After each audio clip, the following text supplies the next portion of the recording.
Hello, and welcome to Scott's Odyssey. Today we find ourselves checking out this interesting Pratt through truss style bridge that was built back in 1898 by the Penn Bridge Company. Why are we looking at this particular bridge? Well, apparently it seems nobody knows what it was for. But I do. See you in a minute.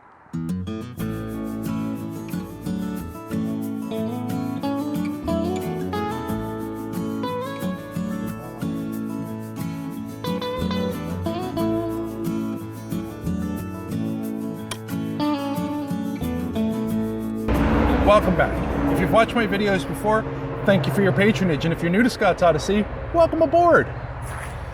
I just need to let you know in advance, there's a lot of noise going on here. There's a lot of highway traffic, a lot of trucks doing Jake brake, and even a couple of trains behind me passing back and forth every 10 minutes or so. So we're going to do a lot of voiceover with this.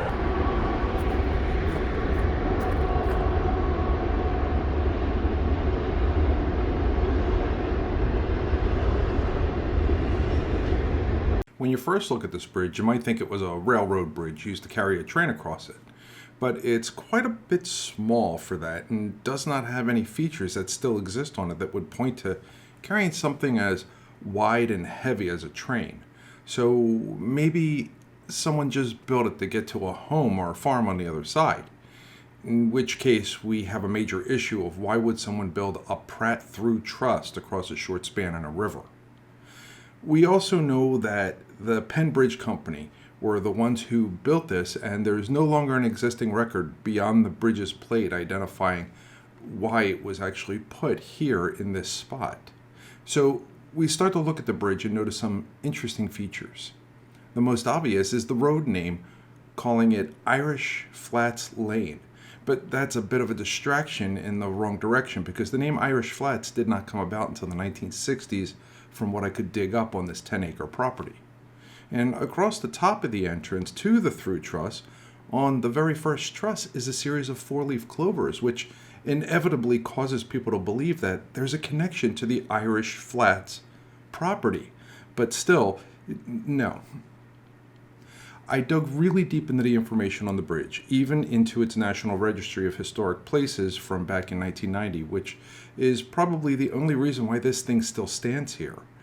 And what was disclosed was rather sad and uneventful. Now, I don't know how it made it successfully into the National Registry of Historic Places, but the information available states the normal technical of this bridge, which would include sizes, heights, foundations, the style, the building date, additional members who contributed to its existence. But what's lacking is the why and what was it for.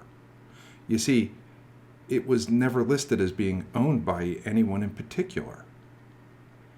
The bridge is often referred to as the Irish Flats Bridge, being that it's the name of the road it carries, but the current owner is PennDOT, and they call it the Birmingham Bridge due to it being in the vicinity of the borough of Birmingham. And from their point of view, this bridge holds no significance in any way, shape, or form. Now, when we jump out to the Library of Congress and their study of the bridge before it entered the registry, we find something really interesting.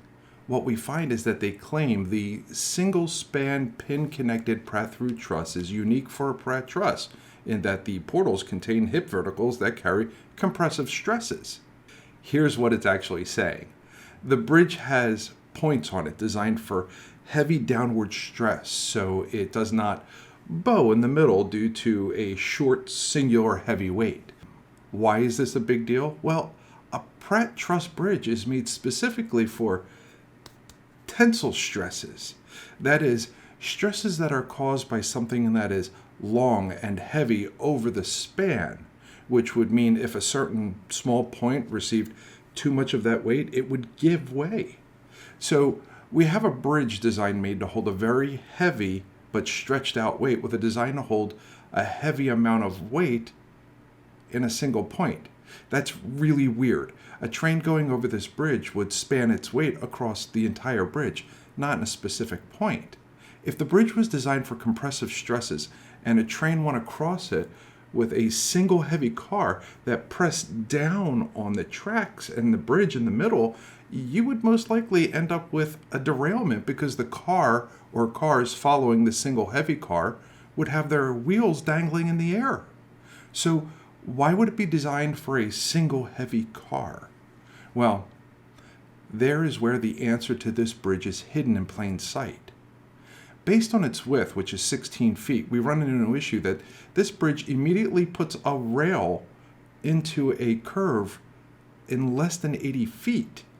Why is this important? Well, if you had a straight bridge on a straight line, your clear width would be a minimum of 14 feet. But a straight bridge into a curved line or a curved bridge requires a minimum of over 18 feet in clear width, preferably at least 23 feet. So why would this bridge built in 1898 not conform with standards set back in 1877 and formally adopted in 1880 by the Engineering Society's library?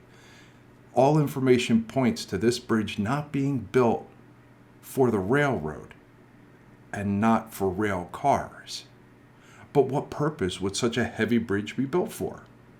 Well, none other than your friendly neighborhood extension of the local mass transit system for this part of Pennsylvania, the Tyrone Electric Railway Company.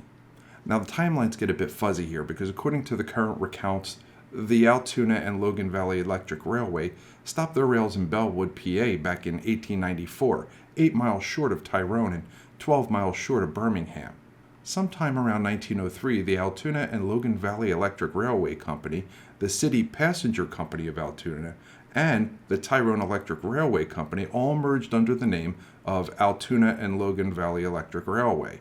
Now, if you read some of the current books and visit some of the current museums, they claim that Altoona and Logan Valley Electric Railway purchased or otherwise took over the other railway lines, but this is not the case. You see, all three of those companies, as well as a small handful of non-mortgageable railways in the area, were all owned since their inception by the American Railways Company, who only merged them all together in order to gain a position in favor with the Equitable Trust Company of Philadelphia.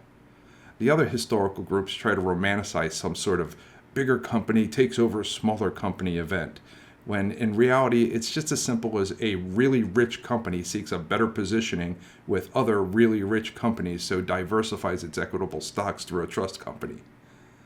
The information that exists from the historic registry for this site states that the bridge is an altered example of a type and design that is well represented in the region and state. It is not historically or technologically significant because of its alteration to the lower panel points. So, as we already know, the bridge is quite typical in style. The abutments are typical ashlar made of sandstone. But I also found another small piece of information. This bridge replaced a former wooden bridge from back in 1852.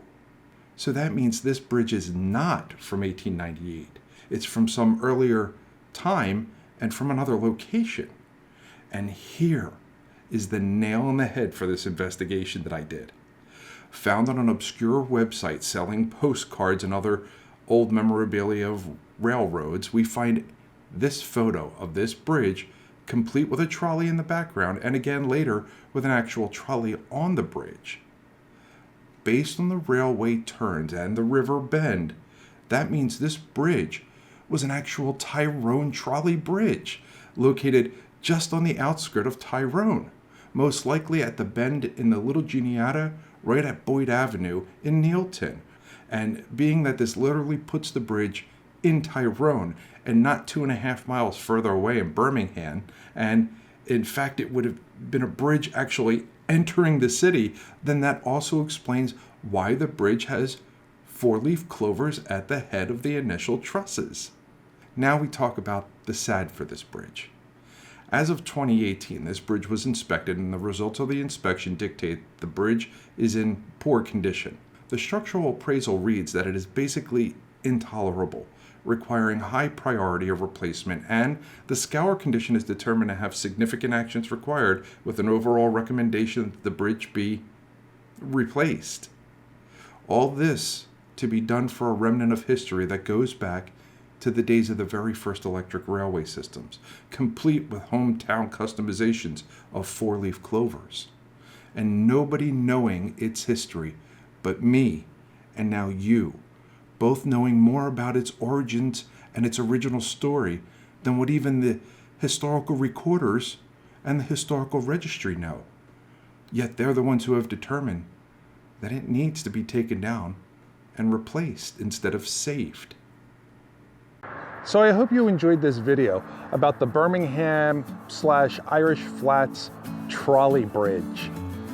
As always, I thank you for watching, and I'll see you in the next video.